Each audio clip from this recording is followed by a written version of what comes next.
Hello again, Steve here, and I am very happy to hear that Theresa May has finally decided to bow down at least, but at least she should go right away. I mean, I'm told that she said she's going to leave, but she's going to wait a few weeks. I don't know if she's going to get her severance package together or whatever it is, but anyways, she's sticking around. But at least she's finally saying that she's moving on. Now, I talk about these things as I like to put the precursor in there every time that I'm not politically active in the normal sense. I think that government is evil. It is the initiation of violence. It claims a monopoly on violence. I don't claim that. You probably don't claim that. So why should anybody else claim that? So just as a precursor. However, like I've said before in many other videos, if I am to have the choice of being ruled over by a uh, one slave master who's very abusive and a slave master who's not quite as abusive, then I would choose that road, of course, because well, it's more it's just the quality of life. I mean, that's human nature, right? And I'm under no illusion that we're going to somehow evaporate government at this point. I don't think people are evolved enough for that. So just with that context that I make these comments, that's all. That's all I wanted to say there. Now, there's a lot going on in the world right now. There is a paradigm shift taking place. I talked about it before. The pendulum has swung very, very far to the left. The high water mark, I think, as I said before, was this whole LGBT thing and eventually going into washrooms. That was kind of the high water mark of it. And things are starting to swing. And they have been slowing down on the swing, but they're really starting to move. And people like Theresa May, who are part of that leftist thrust.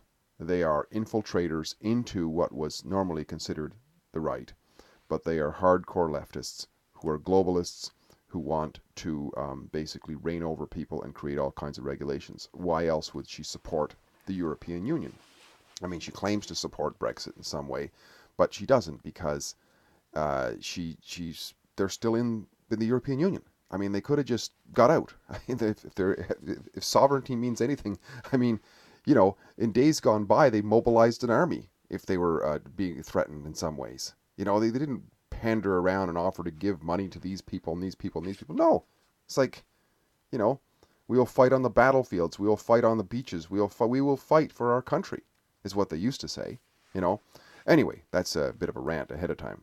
So, if I wielded influence on people, I'm just going to give some ideas as to what I would consider as maybe some words that maybe somebody could consider. All right. So I would say that for the people in England who are going to rise up after Theresa May or be able to make some effect, because after all, there could be a Brexit coming soon too, right?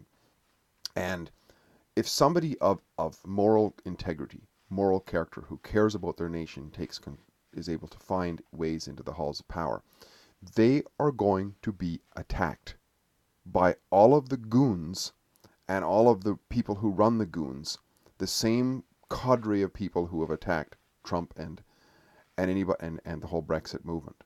Same people. I mean, I just watched a video of Sargon of Akkad being Akkad or whatever his name is, being interviewed by the BBC. I mean, this was a reprehensible individual who was interviewing him. This is an organization that is a hard leftist, globalist organization by the look of it.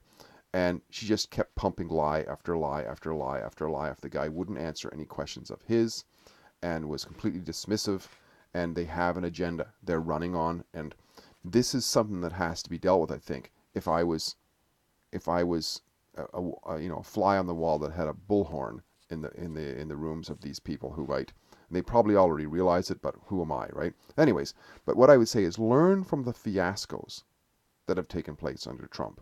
See, what has Trump had to put up with and endure with? He's had to endure several years of witch hunts and lies and fake dossiers and all kinds of scandals, women trotting out saying that he raped them and all kinds of nonsense that he's had to endure, right? So I would say is watch out for that because that's what's coming for you. So number one, Create an alliance of those who are on your side politically. Whoever takes over from Theresa May, if you're that way, make an alliance with Trump, make an alliance with Bolsonaro, make an alliance with that Italian guy, and so on. Make an alliance with those political characters, and speak out. Get on to forums.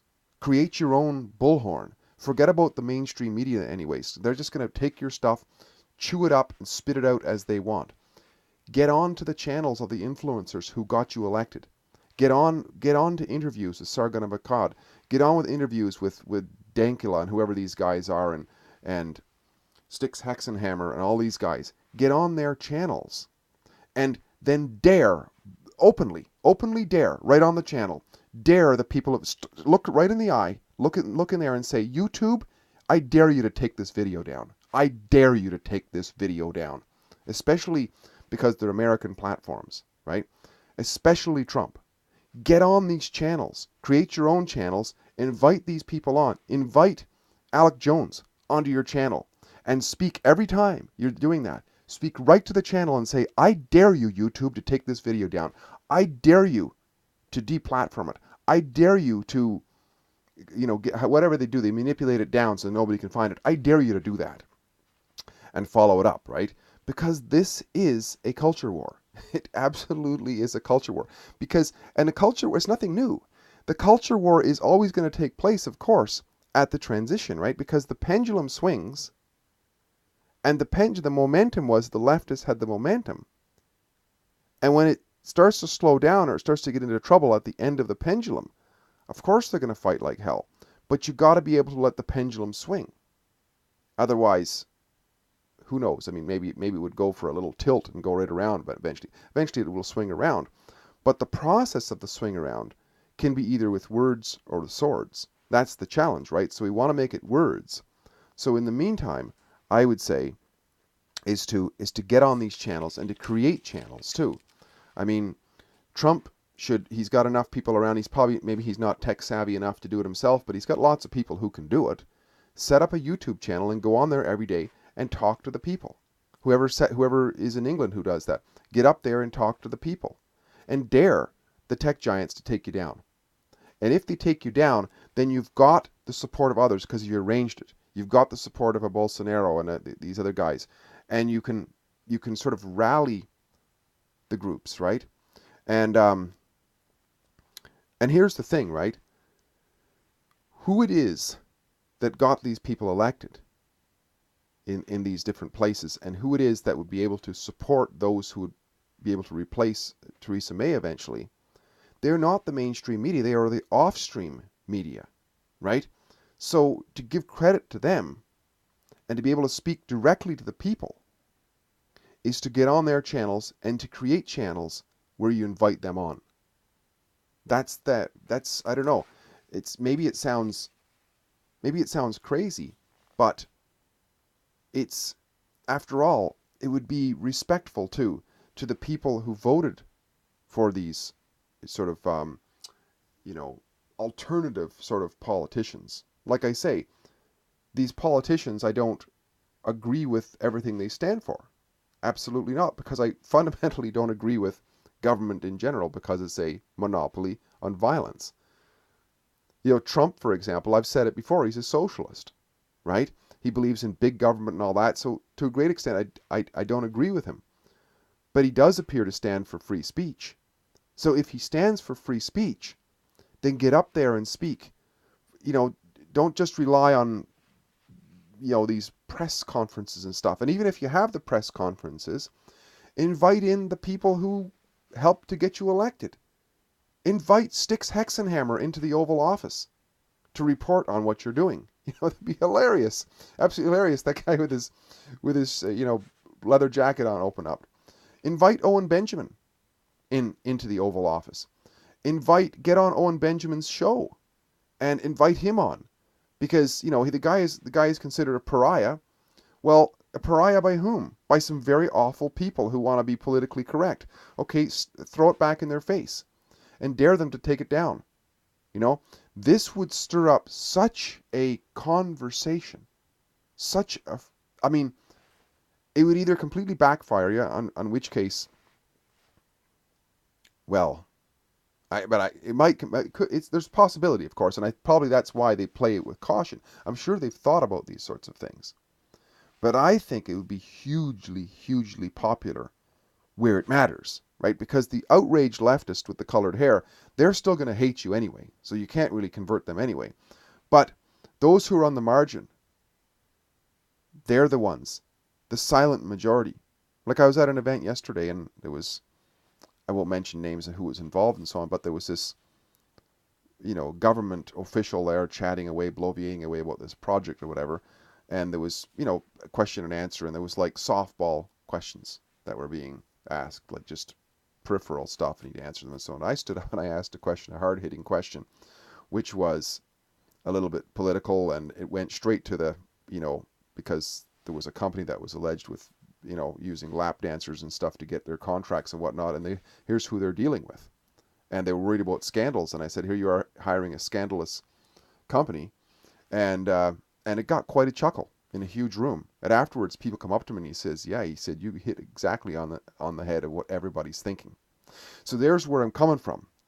So many people are thinking along the lines of rational common sense, right? There's so much nonsense going on in the world, and that's what happens at the end of a pendulum, no matter which way it swings, right? But right now, it's completely nonsensical, leftist claptrap that's being put forward and wanting to be normalized. And the average working day people in the world see that it's completely crazy. And yet, I think that the so-called leaders, people who want to call themselves leaders, the Trumps of the world and stuff like that, they're not fully capitalizing on this because there's a massive, massive, massive alternative media out there. And I don't see them getting on those interviews. I don't see them speaking to them. You know, to his credit, I've heard Trump on the Michael Savage show, but Michael Savage is much more mainstream, right? And they go back many, many years to kind of buddies. So and of course, what will happen if a Trump character, say for example, wants to talk to Styx Hexenhammer, his security, so-called his security staff, will scream bloody murder. They'll try to stop him, right? And because the Secret Service is not about protecting him, it's about protecting the government. And this is why I predicted one of the reasons Trump wouldn't be killed way back when is because he's got his own Secret Service that stands between him and the government Secret Service. Because if he's going to get killed, he's going to get killed by the government Secret Service. So I would say that he should implement his own Secret Service to arrange that. And he's got the best in the world, you can be sure, because he hires the best of the best out of the Secret Service. When they retire and come over to his side, you can absolutely be sure of that. For his own personal bodyguards, he won't rely on the government ones. His would stand between them and him because they're the ones who got swords for him. Absolutely. Are you kidding me? I mean, guys like Comey running the FBI and these other Clapper or whatever in the CIA. I mean, these guys have got ice picks. You absolutely want to bet. I mean, they had to have an insurance policy after a while, and part of it would have been that. You can be sure it would be a last stance thing, and they'd have to all kinds of plausible deniability and all kinds of backdoors out of getting caught. But it's part of the conversation. You better believe it. Absolutely. Yeah, I mean these halls of power are pretty ugly, I would say. Anyway, because I mean after all, the core of the institution is evil, right? Because when you have an evil organization, you put a good man or a good woman in there, it's almost impossible for them to operate. I mean, some of them believe that that's how they have to make changes, to go in there into the halls of power and make change. And to that extent, if they believe that and it's in their heart, I actually support them in a way. I don't support what they're doing, but I support their initiative in a way. I can't agree with them what they're doing because they're involved with an evil organization. But nevertheless, that would be my advice, in spite of the fact that I'm not political, is make alliances with those who are on the same field, so that when you get into trouble, you can reach out and get through their lines of communication or get support for them, bring them over and talk. Have a conference, stand up and talk as a conference. Trump, go over to Italy, stand up and talk, support that guy. Go to Brazil, support Bolsonaro. Go to places that are supporting you and support them. Invite them over to stand up on your pulpit and talk to your people and show that other places are in support. In other words, Give back to those who have supported you. Give back with how that you're actually recognizing them and you're thanking them by getting on their networks and so on. And start speaking. And if you do get on the mainstream media, most of the time speak directly to the camera like you're talking to the people. Forget about especially if somebody lies to you and makes an overt lie, like that BBC reporter who was talking to Sargon of Akkad. Sargon, turn directly to the camera and point out the people. This is what they're doing. This is what your taxpayer is paying this woman to lie to you about me. This is what she's doing. This is her job, is to lie to you about me. Talk directly to the people like that. And it's a strategy. I don't know if it's a workable strategy, but hey, in times of pendulum, which is real, the pendulum change is the battle, right? Is where the battles take place. In times of battle, you have to be creative. And you have to do things that your enemy, in a way, doesn't know, doesn't expect. And these sort of things, I think, would be extremely effective as stunts, if nothing else. And sometimes PR stunts is what, is the hook that gets people interested. And then you've got a message. So you've got many people hooked in, then you can put the message out. Go directly, blast the message out.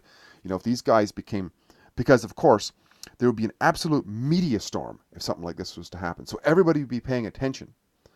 And when everybody pays attention, and there'd be millions and millions of subscribers to these different channels if they were to show up on these different channels.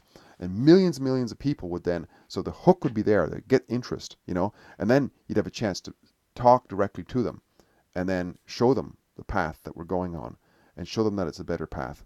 And then with increased jobs and everything, people would actually understand that it's a benefit. So anyways, that's a few comments from one guy sitting back here who gets 1 or 2 views on his YouTube channel videos. But nevertheless, I thought it was worthwhile saying in reference to Theresa May resigning today. Stevie here again. Great chatting. If you like what I'm doing, please like, subscribe, and share. And we'll talk again soon. Bye for now.